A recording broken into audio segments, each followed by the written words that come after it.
Hi, I'm Steve Mackay from the Engineering Institute of Technology. I just want to spend a few seconds, 120 seconds perhaps, talking about reliability.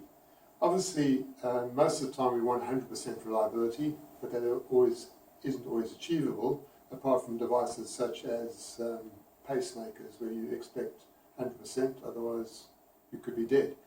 A lot of devices exhibit the bathtub reliability curve, which you're probably familiar with, which means at the beginning of the life cycle of the product, high failure rate, well, high-ish failure rate, and then it sort of settles down, and then in most of the product lifetime it's a very low failure rate, and then near the end of the lifetime you get that tweak upwards, and of course you get a higher failure rate. A lot of the cynics talk about planned obsolescence of manufacturers, and there's actually a lot of truth in that.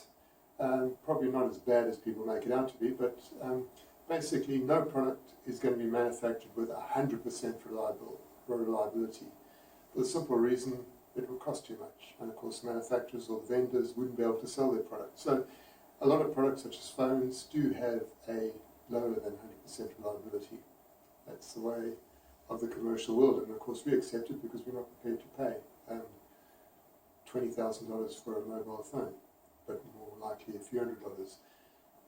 There's one area where we would expect 100% reliability, and that of course is aircraft parts. But because of the weight restrictions with aircraft parts, we have lower than 100% reliability, because you simply can't fling an aircraft into the air without a certain weight. It's got to be below a certain weight. The way we get around that problem is of course using regular inspections of parts and other sort of diagnostic techniques. And that is why there's a major problem with having stolen, or should we say recycled aircraft parts chucked onto the market from aircraft that have crashed. We obviously need to avoid that situation because that is definitely out of control.